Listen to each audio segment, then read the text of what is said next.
Parents మెచ్చిన university Sankalchand Patel university, Gujarat. Welcome to I dream. నేను ఉదయశ్రీ. తుర్కయంజాల్లో ఒక దారుణమైన ఘటన జరిగింది. భార్య భర్తని మోసం చేసింది. భర్త కెనడాలో ఉండేవాడు. ఆయన తర్వాత అలా మోసపోయాడు. అలాగే తన తల్లిని కూడా కోల్పోయాడు. మోసం చేయడమే కాకుండా తను భర్త పైన కేసు పెట్టింది. భర్త తల్లిదండ్రుల పైన కూడా కేసు పెట్టింది. దాని ద్వారా ఆయన ఉద్యోగం కూడా పోయింది. తల్లిని కోల్పోయాడు. అతనికి ఆ మనోవేదనకు గురై ఆ భార్యని ఎలాగైనా చంపాలనుకున్నాడు. 6 నెలల నుంచి కూడా తను ఎక్కడుంటుంది ఏంటి ఇన్స్టాగ్రామ్లో తెలుసుకున్నాడు. తన లొకేషన్ అవన్నీ కూడా ట్రేస్ చేసి తను చంపడానికి పకడ్బందీగా ప్లాన్ వేసి ఫైనల్గా భార్యను కడతీర్చాడు. ఆ తర్వాత తాను కూడా చనిపోవాలనుకున్నాడు. కానీ చివరి క్షణంలో పోలీసులు రావడంతో ఆయన చావలేదు. ఆ తర్వాత తాను చనిపోవడానికి కూడా సిద్ధమని, ఇంకా తను చేసింది తప్పు అన్నట్టు కూడా ఆయన పశ్చాత్తాపానికి గురవ్వట్లేదు. తను చనిపోవాలని అనుకుంటున్నాడు. ఈ కేసుకి సంబంధించి ఇవాళ మనం మాట్లాడడానికి అన్నం సుబ్రహ్మణ్యం గారు, సీనియర్ సైకాలజిస్ట్ గారు ఉన్నారు. మాట్లాడదాం. నమస్తే సార్. నమస్కారం అండి. సార్, అంటే ఎమోషన్స్తో మనుషులు ఒకరి ఎమోషన్స్తో ఒకరు ఆడుకోవడం అనేది చాలా చాలా కామన్ అయిపోయింది. కానీ అందరినీ మనం మార్చలేము. ఇప్పుడు ఒక్కొక్కరిది ఒక్కొక్క మెంటాలిటీ ఉంటుంది. అందరినీ మార్చలేము. కానీ వాళ్ళ ఎమోషన్స్తో, అంటే ఎవరో మనల్ని ఎమోషనల్గా మనల్ని బాధ పెట్టారు అని వాళ్ళని చంపి ఇక్కడ మన జీవితాన్ని స్పాయిల్ చేసుకోవడం కన్నా వాళ్ళని మార్చలేము అని వదిలేసి మనం ఇంకా ఒక మంచి వేలో వెళ్తే మనకే మంచిది కదా. ఎందుకు తొందరగా అట్లా ఎమోషనల్గా ఫీల్ అవుతూ ఉన్నారు? 6 నెలల నుండి ఆ అబ్బాయి క్యారీ చేశాడు ఆ పెయిన్ని. అఫ్కోర్స్ ఆయన్ని బాధ పెట్టింది ఆవిడ, కరెక్టే, ఆ బాధ ఉంటుంది. కానీ ఆయన ఏం సాధించాడు? వీళ్ళిద్దరు మెంటాలిటీస్ గురించి మీరు ఒక సీనియర్ సైకాలజిస్ట్గా మీరేం చెప్తారు? ఇది చాలామంది తెలుసుకోవాలండి. ఈ మధ్య ఎక్కువగా జరుగుతున్నటువంటి సంఘటనలు మనం చూస్తున్నాం కదా. కొన్ని సందర్భాల్లో భర్త భార్యను చంపటం, లేకపోతే భార్య చాలా కామన్ అయిపోయింది, లవర్తో కలిపి భర్తను చంపటము, ఇవన్నీ చాలా చూస్తున్నామండి మనం. ఇవన్నీ ఎందుకు జరుగుతున్నాయంటే మనుషుల్లో సరైన ఆలోచన విధానం లేదండి. కొన్ని సందర్భాల్లో భార్యలో ఆలోచన విధానం కరెక్ట్ ఉండట్లేదు, ప్రవర్తన కరెక్ట్గా ఉండట్లేదు.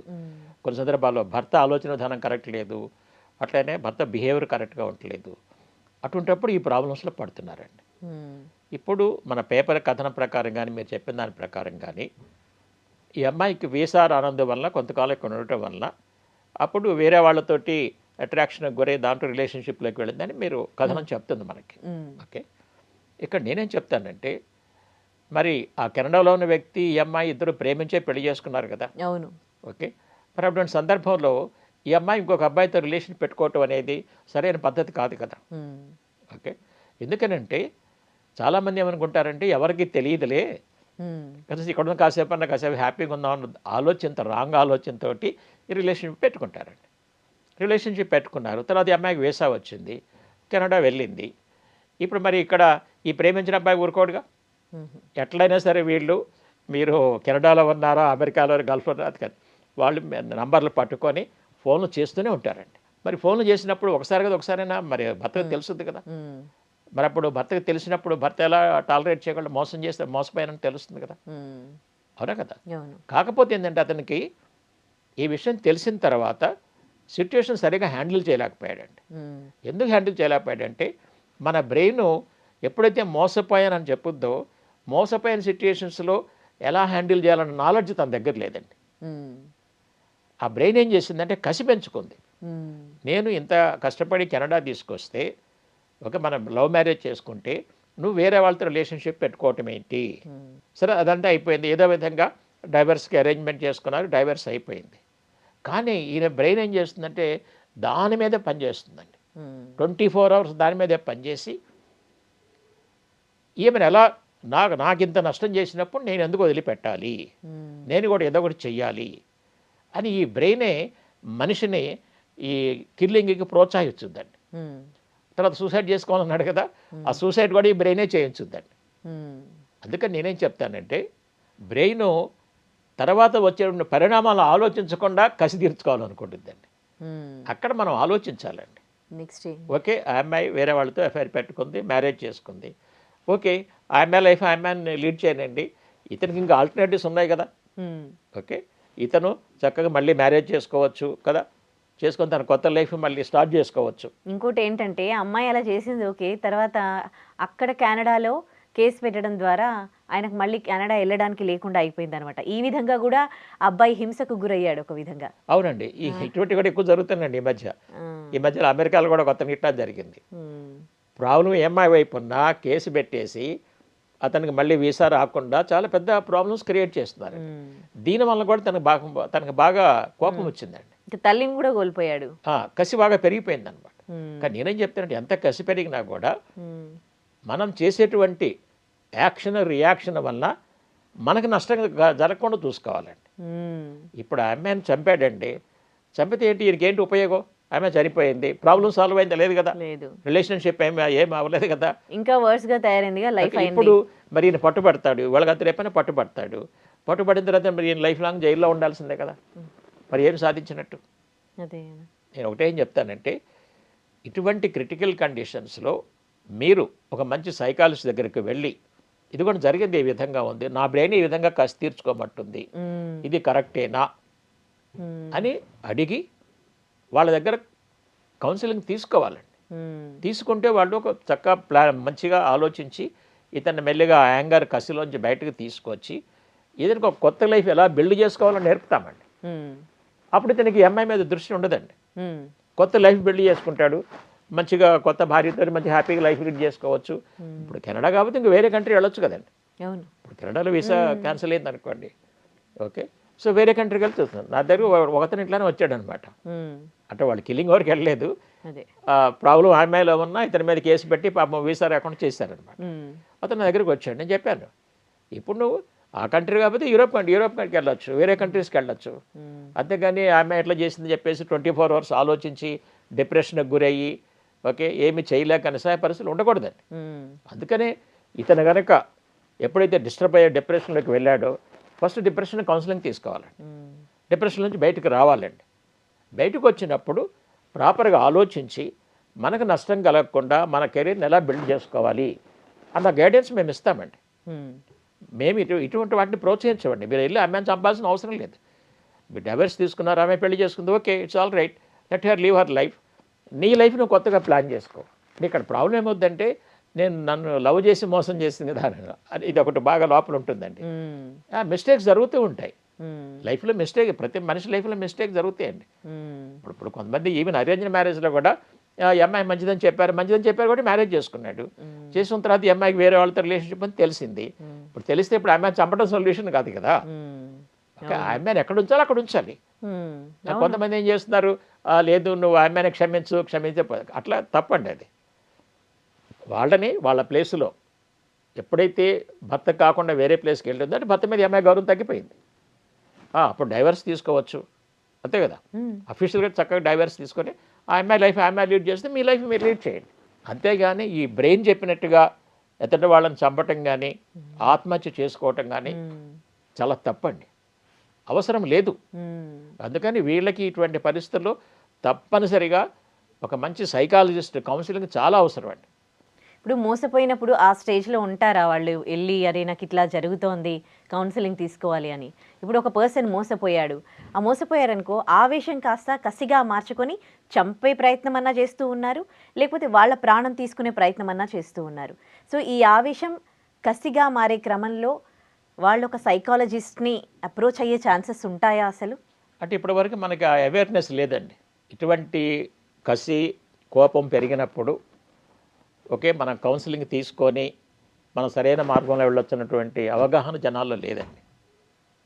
లేకపోవటం వల్ల సైకాలజిస్ట్ ఆలోచన రావటంలో వాళ్ళకి ఒక ఆప్షన్ ఉంది అని కూడా తెలియట్లేదు వాళ్ళకి, పాపం తెలియదు వాళ్ళకి. అదే అందుకని నేనేం చెప్తానంటే నువ్వు ఇటువంటి కేసులు మేము చాలా డీల్ చేస్తుంటామండి. ఓకే వస్తే చక్కగా తను జరిగిందంతా చక్కగా విశ్లేషించి ఇప్పుడు మనం ఏ స్టెప్స్ తీసుకుంటే మనకు హాని లేకుండా ఉంటుంది, ఎదుటి వాళ్ళు కూడా హాని చేయాల్సిన అవసరం మనకు లేదండి. వాళ్ళు జాగ్రత్తగా వాళ్ళ ప్లేస్లో వాళ్ళకి డైవర్స్ ఇచ్చేసి వాళ్ళ లైన్లో వాళ్ళు వెళ్ళిపోనివ్వండి, మీ లైఫ్ మీరు కొత్తగా బిల్డ్ చేసుకోండి. సో మీరన్నట్లుగా ఏమవుతుందంటే ఎప్పుడైతే ఆ కసి ఎక్కువ అవుతుందో ఇక వేరే దారులు ఏం కనిపించవండి, బ్లైండ్ అయిపోతారనమాట. ఇక బ్రెయిన్ ఇదంతా ప్లాన్ చేసి ఎగ్జిక్యూట్ చేసేంత వరకు ఆ కసి తగ్గదండి. తర్వాత రియలైజేషన్లోకి వస్తారు. అప్పుడు ఉపయోగం ఏంటండి? జరగాల్సిన నష్టం జరిగిపోయిన తర్వాత ఉపయోగం లేదు కదా. ముఖ్యంగా అమ్మాయిలు కానీ అబ్బాయిలు కానీ మోసపోయే వాళ్ళు ఉన్నారు, మోసం చేసే వాళ్ళు ఉన్నారు. కరెక్ట్. సో ఇలాంటి లవ్కి అట్రాక్షన్కి ఇప్పుడు ఆ అమ్మాయి ఏం చిన్నది కాదు. లవ్కి అట్రాక్షన్కి ఆమెకి డిఫరెన్స్ తెలుసు. పెళ్ళయింది, ఒక వెంటనే ఆ ఫీలింగ్స్ ఇంకొక పర్సన్ మీదకి ఎట్లా వెళ్ళిపోయినాయి. అలాగే అక్కడికి వెళ్ళి కూడా తన్ని మర్చిపోలేక మళ్ళీ ఆవిడ గొడవ తప్పు చేసి మళ్ళీ తప్పు మీద తప్పు చేయడం ఏంటి, ఆ తర్వాత జరిగే కాన్సిక్వెన్సెస్ ఎందుకు అర్థం చేసుకోవట్లేదు అమ్మాయిలైనా సరే అబ్బాయిలైనా సరే. దీనికి కారణం ఉందండి. ఈ రోజున అబ్బాయిలకి అమ్మాయిలకి మ్యారేజ్ యొక్క ఇంపార్టెన్స్ తెలియదండి. అసలు మనం మ్యారేజ్ ఎందుకు చేసుకుంటున్నాం ఆ కాన్సెప్ట్ క్లారిటీ ఉంటే ఈ పక్కదారులు తొక్కరండి. మ్యారేజ్ ఎందుకు చేసుకుంటున్నామండి, ఇది లైఫ్ లాంగ్ లీగల్ రిలేషన్షిప్, ఇది మామూలు రిలేషన్షిప్ కాదు. జీవితాంతం కలిసి ఉండటానికి. ఎందుకు జీవితాంతం ఎందుకు కలిసి ఉండాలి, ఒక మనిషి తోడు ఎందుకు ఉండాలి అంటే జీవితంలో కష్టాలు ఉంటాయి, సుఖాలు ఉంటాయి, సక్సెస్ ఉంటాయి, ఫెయిల్యూర్స్ ఉంటాయి కదా. డెఫినెట్లీ. అటువంటి సందర్భంలో మరి పేరెంట్స్ ఎల్లకాలం మనతో ఉండలేరు కాబట్టి ఒక కంపానియన్ ఉంటే హస్బెండ్కి ప్రాబ్లమ్స్ వచ్చినప్పుడు వైఫ్ సపోర్ట్ ఉంటుంది, వైఫ్కి ప్రాబ్లమ్స్ వస్తే హస్బెండ్ సపోర్ట్ ఉంటాడు. ఈ సపోర్ట్ తోటి జీవితాన్ని మంచిగా హ్యాపీగా ముందుకు తీసుకెళ్ళొచ్చు. ప్లస్ నెక్స్ట్ జనరేషన్ డెవలప్మెంట్ కోసం దీనికోసం మనకు ఒక మంచి సిస్టమ్ మ్యారేజ్ పెట్టారండి. ఈ మ్యారేజ్ ఇంపార్టెన్స్ పోయి ఈ అట్రాక్షన్కి గురయ్యి అట్రాక్షన్నే లవ్ అనుకొని 95% పీపుల్కి లవ్కి అట్రాక్షన్ తేడా తెలియదండి, ఎస్పెషల్లీ వాళ్ళ యూత్ కంటే. ఆ తేడా కనుక తెలిస్తే ఇట్లా డైవర్షన్ అనేది ఉండదండి. మీకు ఇప్పుడు బ్రీఫ్గా చెప్తానండి. లవ్ అంటే ఏంటంటే ఎదుటి మనిషి హ్యాపీగా ఉండటానికి, ఎదుటి మనిషి లైఫ్లో సక్సెస్ అవ్వటానికి ఏమేమి చెయ్యాలో అది మనం యాక్షన్ చేయాలండి.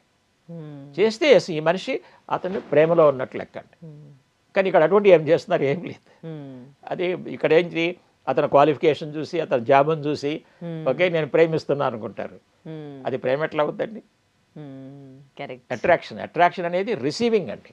ఇతను నాకు కావాలి, ఎందుకంటే మంచి జాబ్ ఉంది కెనడాలో, మంచి ఇది ఉంది కాబట్టి నాకు కావాలి, అది అట్రాక్షన్ అండి. అట్రాక్షన్ అనేది ఎక్కువ కాలం ఉండదండి. సింపుల్గా చూడండి, ఇప్పుడు మీరు వేసుకున్న డ్రెస్ ఎప్పుడు కొన్నారు, ఇది చాలా సంవత్సరాలు అయింది. మీరు ఫస్ట్లో కొన్న రోజున మీరు ఇక్కడ స్టూడియోకి వచ్చినప్పుడు ఫ్రెండ్స్ చాలా బాగుంది అంటారు, హ్యాపీ ఫీల్ అయ్యారు లేదా. ఇప్పుడు అదేది 2 years తర్వాత మళ్ళీ వేసుకున్నారు, ఇప్పుడు మీరు హ్యాపీనెస్ ఫీల్ అవుతున్నారా? లేదు.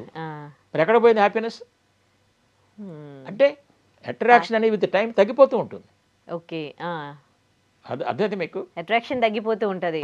అదే లవ్ అయితే తగ్గదు. సింపుల్ ఎగ్జాంపుల్ అండి, లవ్కి బెస్ట్ ఎగ్జాంపుల్ మదర్, తల్లి. కరెక్ట్. తల్లి మీరు ఏ వయసులోనే మిమ్మల్ని ప్రేమిస్తుందా లేదా? అవును. మీరు మంచి చేసినా చెడు చేసినా తన దగ్గర తీసుకుంటూనే ఉంటుంది. ట్రూ. అది ప్రేమ అంటే అండి. అంటే ఎదట వాళ్ళ నుంచి ఏమీ ఆశించకుండా ఓకే వాళ్ళు మంచిగా ఉండాలి, మంచిగా ఎదగాలి, వాళ్ళు సక్సెస్ అవ్వాలి, మంచి మనం ఏమేం చేయాలో అది చేస్తే దట్ ఈజ్ లవ్ అండి. రియల్ లవ్ అనేది ఒక పేరెంట్స్ అండి ఎగ్జాంపుల్, మదరే బెస్ట్ ఎగ్జాంపుల్ అనమాట. అందుకే నేను చెప్పేది 95% పీపుల్ లవ్కి డెఫినేషన్ తెలియదండి. అట్రాక్షన్ లవ్ అనుకొని అట్రాక్షన్ తగ్గిపోగానే డైవర్షన్లోకి వెళ్ళిపోయి ఈ కసిలు పెంచుకొని ఒకళ్ళొకళ్ళు చంపుకుంటున్నారండి. ఈ మధ్య మనం చూసాం ఒకటి, మరి ఒక డాక్టర్ని కూడా ఒక వైఫ్ వేరే వాళ్ళతో రిలేషన్షిప్ పెట్టుకొని ఓకే డాక్టర్ పాపం మంచివాడు కాబట్టి అతను క్షమించి వదిలేస్తే ఆమె ఇంకా పెంచుకొని వాళ్ళిద్దరు కలిసి ఇతను చంపేశారు. అందుకే నేనేం చెప్తానంటే ఎవరైతే మనల్ని ప్లాన్డ్గా మోసం చేస్తారో వాళ్ళని క్షమించకూడదండి, వాళ్ళని వాళ్ళ దారి చూపించాలి. చంపటం కాదు, డైవర్స్ ఇచ్చుకోవటము, ఓకే వాళ్ళ దారిలో వాళ్ళు వెళ్ళిపోవటం, మన దారి మనం కొత్త దారి బిల్డప్ చేసుకోవటం అండి. ఎందుకంటే ఈ వైలెంట్ యాక్ట్స్లోకి వెళ్ళటం వలన వాళ్ళ జీవితం పాడైపోతుంది, మన జీవితం పాడైపోతుంది, మనం సాధించింది ఏముంది? తర్వాత వచ్చే కాన్సిక్వెన్సెస్ ఎందుకు అర్థం చేసుకోవట్లేదు? చంపినా కానీ చనిపోయినా అంటే బ్రెయిన్ అర్థం చేసుకునే టైం ఇవ్వదండి. ఓకే నన్ను మోసం చేసింది అదే ఆలోచన రిపీట్ చేసి ఆ లూపులోకి వెళ్ళిపోతాడు అనమాట. లూపులోకి వెళ్ళిపోయి బ్రెయినే యాక్షన్ చేయించుతారు. పోనీ మోసపోయిన వాళ్ళు అంటే అట్లా థింక్ చేసిరంటే ఓకే, మోసం కొంతమంది చేస్తారు, ఇప్పుడు తప్పు చేసి వాళ్ళని చంపాలని కూడా చూస్తూ ఉంటారు, అట్లా ఇట్లా అసలు అట్లా ఎందుకనంటే ఇప్పుడు ఫర్ ఎగ్జాంపుల్ ఇందాక చెప్పిన డాక్టర్ కేసులోనే ఇప్పుడు ఆమె మోసం చేస్తుంది, వేరే వాళ్ళతో ఎఫ్ఐఆర్ పెట్టుకుంది, ఓకే భర్తకు తెలిసింది, సరే తను ఎక్స్ప్లెయిన్ చేసి క్షమించి వదిలేసిన తర్వాత అమ్మాయి కరెక్షన్ చేసుకోవచ్చు కదా, కరెక్షన్ జరగదు, ఎందుకంటే అక్కడ అట్రాక్షన్ ఇంకా నడుస్తుంది కాబట్టి కరెక్షన్ జరగదు అనమాట. ఇప్పుడు దీన్ని కంటిన్యూ చేయాలంటే మనకి ఎలా ఏం చేస్తే మనకి పాత క్లియర్గా ఉంటుంది. డైవర్స్ తీసుకుంటే అయిపోతుంది కదా, దానికి చంపడం ఎందుకు, ఆ తర్వాత జైల్లో ఉండాల్సి వస్తుంది. ఆ మాత్రం ఒక డాక్టర్ మెడిసిన్ చదివింది అంటే ఆ మాత్రం మినిమం అంటే ఆమె డాక్టర్ కాదండి, husband doctor. Husband doctor. Husband ఆమె కూడా ఎంత వెల్ ఎడ్యుకేటెడ్ అయ్యి ఉంటుంది కొంచెం కదా ఎడ్యుకేటెడ్, ఆమె జాబ్ కూడా చేస్తుంది. మరి. అర్థమైందా మీకు? ఇప్పుడు నేనేం చెప్తున్నానంటే ఆమె ఎందుకు చంపింది అంటే మరి తన కొంత స్టేటస్ ఉంది కదా, కొంత ఎసెట్స్ ఉంటాయి కదా. వీళ్ళ ఉద్దేశం ఏంటంటే చంపేసి ఎవరికి తెలియకుండా ఏమి చేసినట్టుగా తెలియకపోతే ఆ ఎసెట్స్ మొత్తం వీళ్ళిద్దరు ఎంజాయ్ చేయొచ్చు కదా. ఓకే, అట్లా ఎంతకాలం అసలు ఈ రోజుల్లో అట్లా ఇది think రాంగ్ చేయడం థింకింగ్ how అండి, silly. ఇది రాంగ్ థింకింగ్ అండి. ఈ మధ్య ఇంకా కొంతమందికి చూస్తే మ్యారేజెస్ కూడా ఎలా జరుగుతుందో తెలుసా మీకు? ఇద్దరు యంగ్ పీపుల్ లవ్ చేసుకున్నారండి, ఏదో వాళ్ళు అటు పేరెంట్స్ వద్దంటో ఇటు పేరెంట్స్ వద్దంలో కొంచెం చేసుకోలేదు. వాళ్ళ అండర్స్టాండింగ్ ఏమొస్తున్నారు, ఎవరో ఒకళ్ళని పెళ్లి చేసుకో డబ్బులు ఉన్నాను చూసి, ఓకే మనం తర్వాత ఏం చేయాలో ప్లాన్ చేద్దామని చెప్పేసి ఈ విధంగా కూడా మోసం చేస్తున్నారండి. కాబట్టి ఇప్పటికైనా తెలుసుకోవాల్సింది ఏంటంటే ఫస్ట్ ఆఫ్ ఆల్ రాంగ్ రూట్లోకి వెళ్ళటం మంచిది కాదండి. అది ఆడవాళ్ళకి మంచిది కాదు, మగవాళ్ళకే మంచిది కాదు. సరే వెళ్ళారు, దాన్ని సామరస్యంగా వాటిని పరిష్కరించుకొని ఎక్కడ ఉండాల్సిన అక్కడ పెట్టేస్తే ఏ ప్రాబ్లం ఉండదండి. అంతేగాని నేను క్షమించని చెప్పేసి వాళ్ళకి కంటిన్యూ చేసే అవకాశం ఇచ్చి వాళ్ళని మనం చంపేయడం అవకాశం ఇస్తే అది మన తప్ప అవుతుందండి. రైట్, అవునా కదా? అంతే. Right, thank you so much sir, చాలా వాల్యుబుల్ సజెషన్స్ ఓకే, ఇచ్చారు. Thank you very much. And for more videos, Please subscribe to iDream. Please subscribe to iDream. Please subscribe iDream. And please subscribe to iDream. For more videos, subscribe to iDream. please like, share, and subscribe to the channel. Congratulations, iDream. Subscribe to iDream. Subscribe to iDream. So subscribe to iDream Media. iDream ki iDream team andarki huge congratulations. Please subscribe iDream Media. Please subscribe to iDream. Subscribe iDream. Please subscribe to iDream.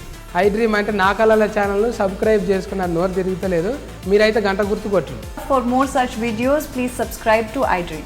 Subscribe to iDream. Please subscribe to iDream. Please subscribe iDream Media. Please do subscribe to iDream. Please subscribe to iDream Media. For best entertainment and information, please subscribe iDream. And don't forget to subscribe to iDream.